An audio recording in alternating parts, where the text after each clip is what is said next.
tuqu yokko walid dufe isani du faida guddo bahaja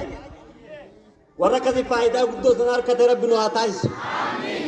akazi keisumota kenya kana khadu fe niki rabbinu agalchuba amin akazi janga wa afran dechini warra biyati jan ilmin irat warra biyati jan gagurtini warra biyati jan akazi ulamaani warra biyati jan kao wa afran ko warra biyati wa afran mo keisumma daja akasitti ga wa afran keisumma da khannisnis keisumma da gagurasan ittigalajan akasin talte dubrata ke madardara ayrum tiqaboy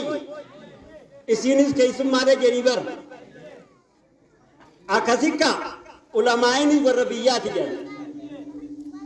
darasan dubte tika bira dubte warra baratika dechinis ka warabiyati romni gubbatti robu keisumma alaja jara kana itu mal tu bajenna faida guddo bahaja इंतरता का गाते दे कत्ते बूता इतनी तुमाल तो अर्कम फायदा अर्कम इल्माने अर्कमाज अकसी और फायदा करते कावो गुरसा का न कबते अकसी राफे ये दमुरा बिनवाता इस आमीन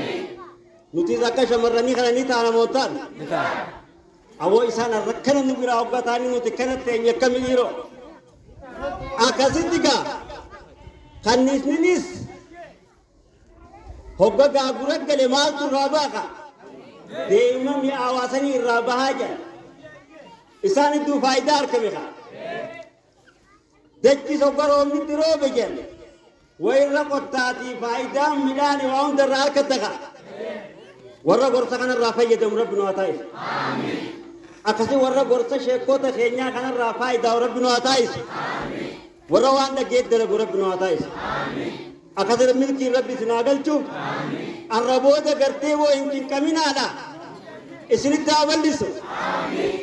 abo madde bikayunis ni abas amin wallahi madde bikayunis ni abas amin tabari de rabbi sin raqabu amin akati warra wallage wal jalade rabbi sin ataisu amin warra ham tu ra wal dor ku rabbi sin ataisu amin warra qarrat tobbe wal disu miti warra qarre ra wal debi rabbi nu ataisu amin akati tiga isini dadabni ani tasmatti isni ralaba gorsi nafle ulamain tenye ganama iti nujirti asmatti isni